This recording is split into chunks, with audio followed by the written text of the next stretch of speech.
you're in a sort of an okay place here, Alex, but you haven't got a lot of wriggle room. So what's your policy been in terms of kind of messaging, and how are you pitching this to your guys? Is it a similar story to last year? Is it a bit more drastic last year, I guess? Yeah, a bit. Last year we talked about it being some kind of climb, didn't we? Some Tour de Force, we labelled it, like a Tour de France, but force of will and force of nature, because the chasing group was so tight you can slipstream people as they play each other. And it's a similar challenge, but it's always different, and similar in the respect that we can't really afford to lose a game.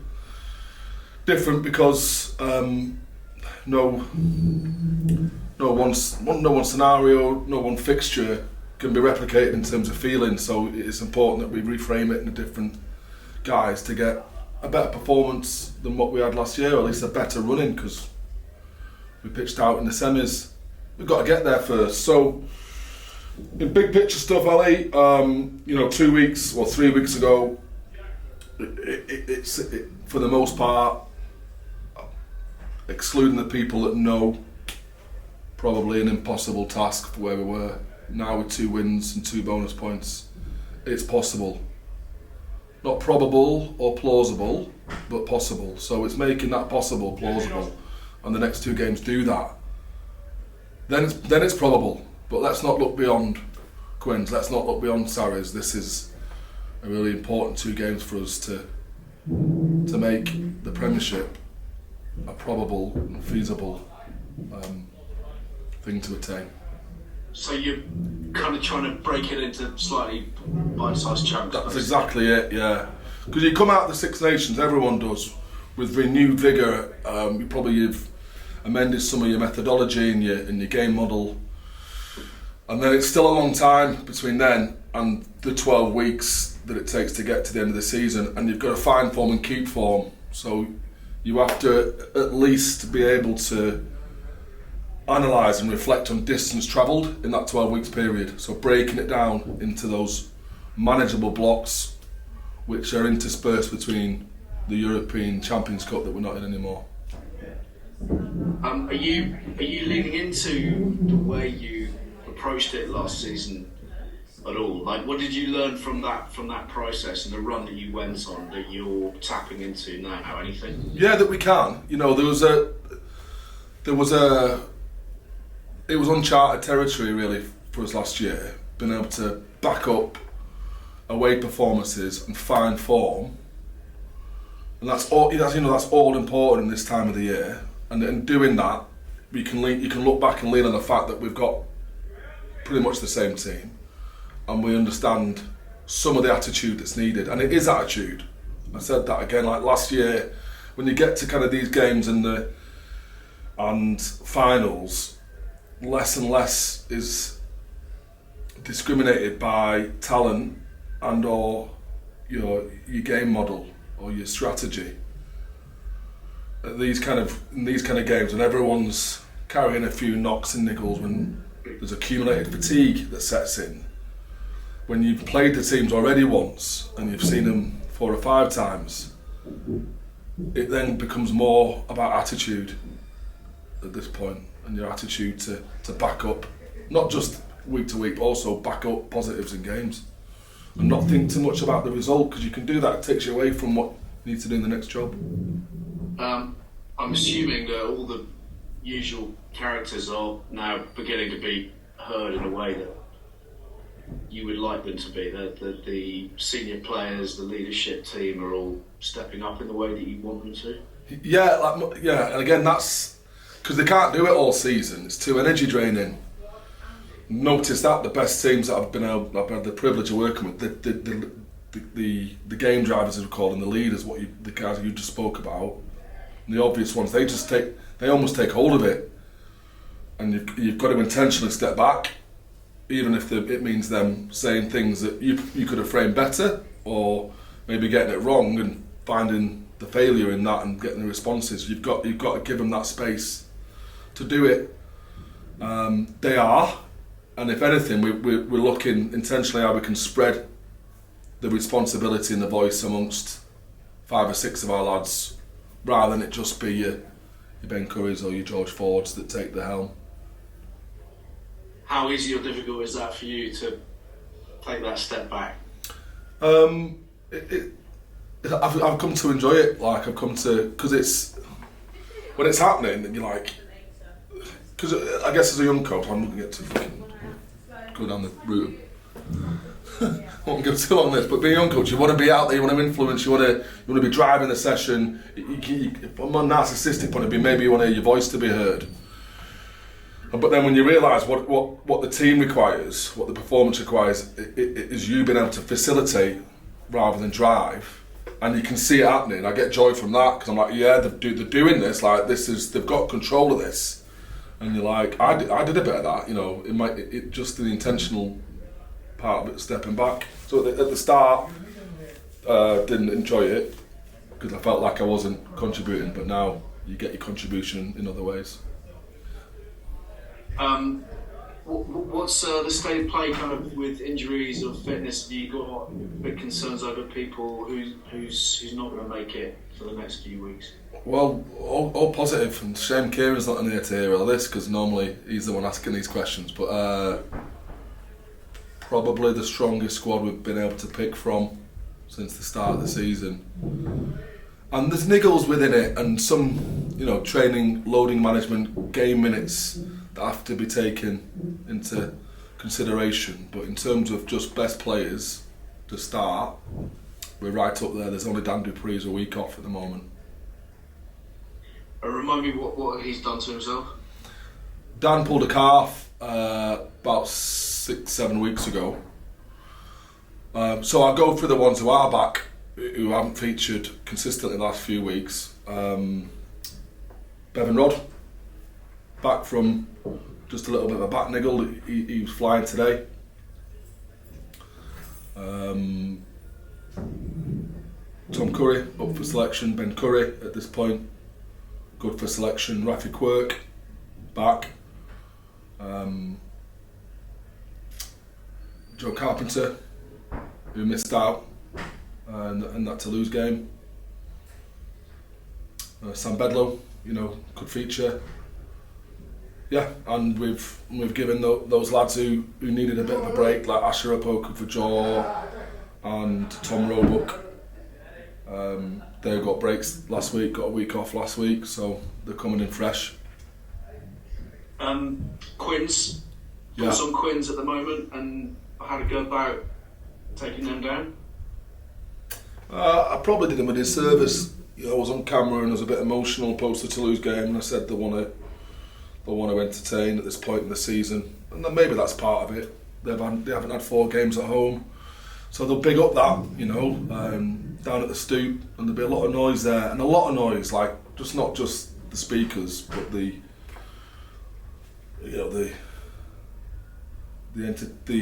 side shows they have on and around the parks, which can all be distracting from what's happening on the field. So there's that. They have the ability, probably more than most teams, to step up physically, and that's when I was doing a disservice. How they had the highest collision dominance against us at the start of the season, and they mauled better than us at the start of the season, and statistically they kicked more than us. All things that you wouldn't consider to be very Quins-esque. So if you think it's just about some of the guys with the good feet in the back line, like your Tyrone Greens or your Beards and your Marcus Smiths, hopping around and creating some quick transition, you'll be sorely mistaken. So we've talked that threat up this week. We have to be at the races and be there mentally, physically, and deal with that as much as we do with the fast break stuff that they've been renowned for over the years. And just one final one, kind of allied to that. The style that we're seeing, the points that we're seeing scored, whether it's Prem or Europe, in your mind, is this last few weeks going to involve a shit ton of points and who scores more, blah blah blah, or is it going to tighten as we get in to the crunch point? Is it going to be more about shutting a team out? It's the sort of thing that you did to the Bristol at Ashton Gate, for example. Do I have to sit in one court? Like, I know how we're going to do it, But I know there's going to be games where teams will look to outscore each other as well.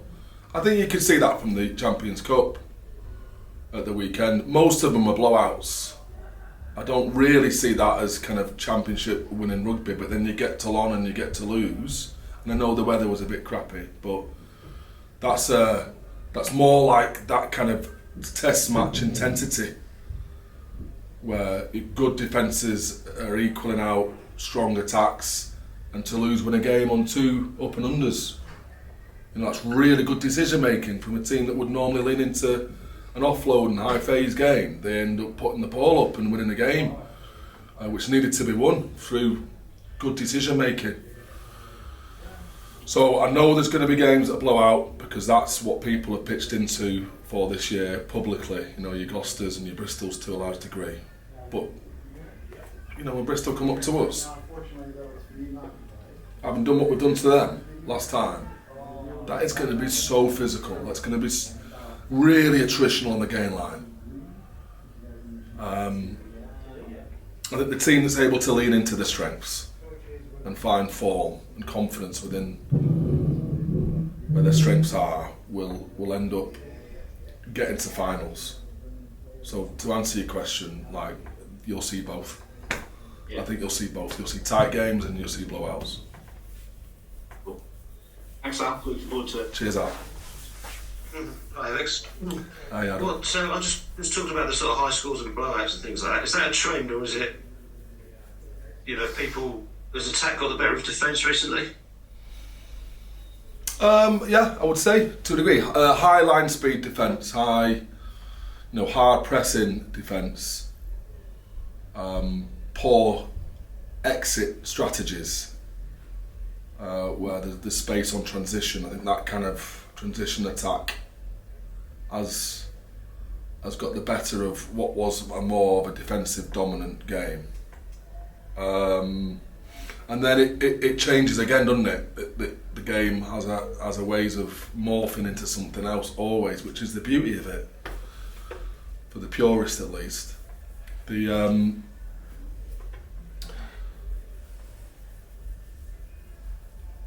I do believe that Northampton winning end of last season in the fashion of how they played last year might have skewed people's perceptions of what winning rugby is, consistent winning rugby. Right. Might have, in Quins maybe a few years before that, when they did Exeter, I think, didn't they, 24 points down. But those winners, and they are winners, and championship teams like Northampton doing really well. Don't take this away from them. They know what works for them, but they're more of the exception to the rule of what wins over longer periods of time. That's my belief. It's not gospel. Can I just check what Tom went off with in Toulouse? Was that a wrist or arm? Or? Yeah, wrist ligament in his wrist. But I'm happy to say that he's, we have to consult all the medical opinions through England and potentially the Lions to understand where they were at, what his thoughts were, and the guy's good to go, confident to start this weekend if selected. You'd be hard pushed not to select Tom Curry, wouldn't you? Yeah, brilliant. Thanks, mate. Cheers, Adam. Hi, Alex. Can I ask you about Rafi? Yes. You put a special rehab program and training program in for Manu. You specialise something for Tom. Are you going to have to do something with Rafi to keep him fit? Yeah, we have. That is it now in place, because this was a minimal high grade 1-2, which should be 3 or 4 weeks, and it's blown out to like a 10-12 weeker because we're able to see the healing process in his leg. Normally you get a scan at the start, you get your program, because you get your training program and you realise how long that takes, and then you get a scan near the end for the all clear. So probably a couple of scans. We've taken like a Premiership football viewpoint on it, where we're scanning him every week now. We're scanning his hamstrings every week just to make sure that there's no residual damage, no creeping damage, any fluid, like anything at all, because he's just so highly strung such a good athlete because he's very fit. Like he was I might have mentioned this before. He's a triathlete as a kid. He's our fittest player. So it's not like it's not like his muscles are breaking down because they're not conditioned. I think it's because his power, if anything, like he just is able to, his power output, his muscles aren't able to take. So we just want to keep really close track on him. We manage his loading more so in the week because he's so fit and so fast. He'll just do more than everyone else as well. So we manage that to make sure he's not doing that. And then the other side of things, which is not proven, but I think it's entirely plausible, is the mental strain that your body suffers because of stress. The mind and the body are connected. They kind of know this. And he's not a stressed person, but he does think and he cares deeply, and he clearly wants to contribute, wants to prove himself. And players like himself, like Ake van der Merwe, like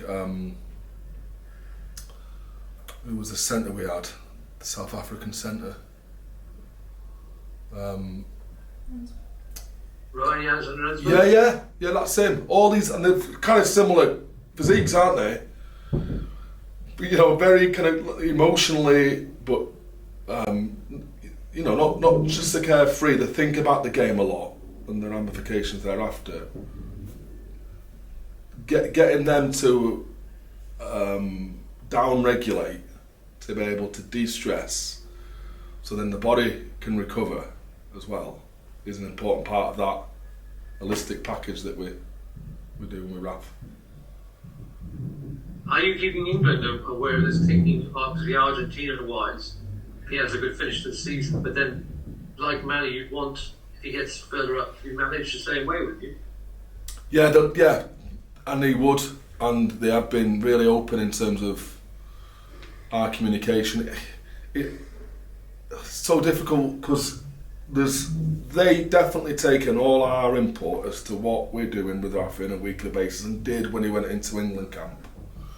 Some of this is the degrees of psychological safety that the players have when in camp because they just want to show and perform. So whereas, we have a really high degree of honesty here because the relationship is built up over time. We'll get that, we'll understand where the player's at both mentally and physically in the morning, and it's different, not to say that England are any stricter than not, that they want that information, but they just don't have the relationships at present with some of the players for them to be as open as what they are in the club, and that's for all the reasons I've said. So that'll get better in time as well, definitely, as we both understand the man, not just the body. Rafi Quirk. Great, thank you very much. Cheers, Chris. Afternoon, Al. Oh, he's there. Yes, I didn't see a little picture. I popped to the toilet, so I turned off the screen rather than an empty wall. Yeah, no, we don't want to hear whether it was a number one or number two either, Kieran, do we? Like, better. Too much information. Your hair looks good. It's been freshly trimmed this morning, so yeah, nice of you to do this. That's a big game haircut, that, Kieran. It's a big one. Are you bringing that down to Harlequins? I'm actually working. What am I doing on Saturday? I think I'm blogging the Women's Six Nations, so unfortunately I can't be there on Saturday. Okay, shame. You mentioned the Lions, you mentioned England there. Have you had communication with any of the coaching staffs from those relative groups about players for the summer, or is it at the moment just full focus on club and those conversations will happen in the weeks ahead? Yeah, I haven't. The medical team have, and the conversations will happen in the weeks ahead. Yeah, I tell a lot. Steve came in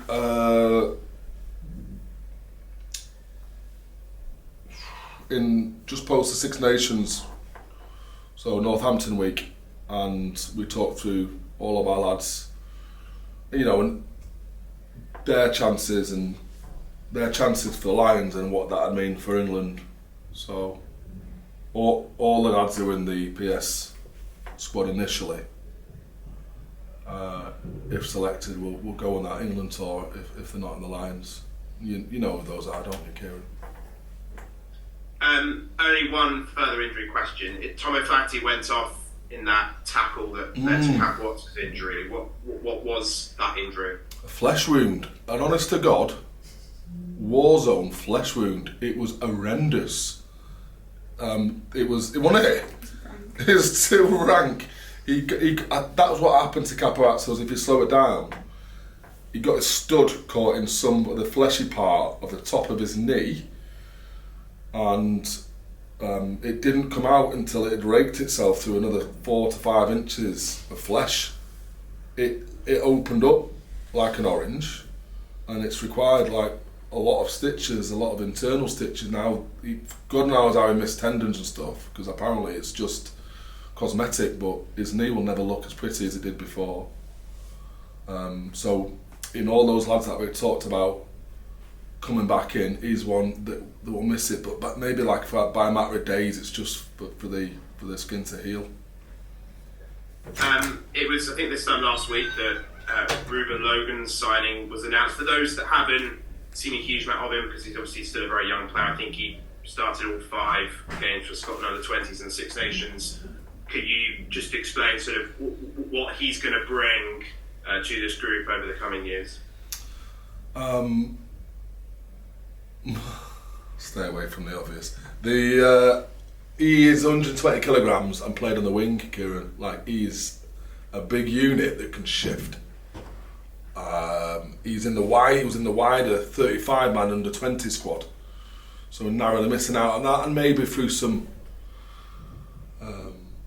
ancestral, like belonging through his dad and that he'd want to play for Scotland. This gives him, in terms of better locality, to play for Scotland, but I also think a better opportunity. Again, nothing against Northampton. It was his choice to come here, but the kind of player he is fits into our model. We like big, strong, dynamic ball carriers who can own game line, and he has all the physical requisites to do that. Top lad, knows what he wants himself, but very, very self-driven, and he's got 2 ex-professional sporting parents. That stands for a lot for me in terms of when you're that young. Obviously, we want to be a support base for them, and we want to help them and guide them and coach them. But at that age, I have a lot of communication with all our kind of senior academy lads' parents, because they're normally the first protocol. And again, because you haven't built that relationship up, I'll call them and they'll call me directly. Sometimes too much. So with that, he's going to go back home and get good advice, in terms about what he needs to do and to frame himself up, to give every opportunity to make it to the first team. He, even at this point in time, is like, I just need some game time. I want to play for a champ team, show you I can do it. You know what I mean? It's not like saying I want to go and play for that first team. He knows he's got some learning to do, which is a good sign of maturity for a young lad. You've mentioned there he used to play on the wing. Do you see him as a long-term back row, or could he potentially play on the wing? Where do you see his long-term position? Yeah, probably back row. 6-2, 7-1 splits. Swing players. Our game's veering that way. It did at the start of the year. So maybe someone who could help us out in those positions if we wanted to go with a bigger bench on occasion.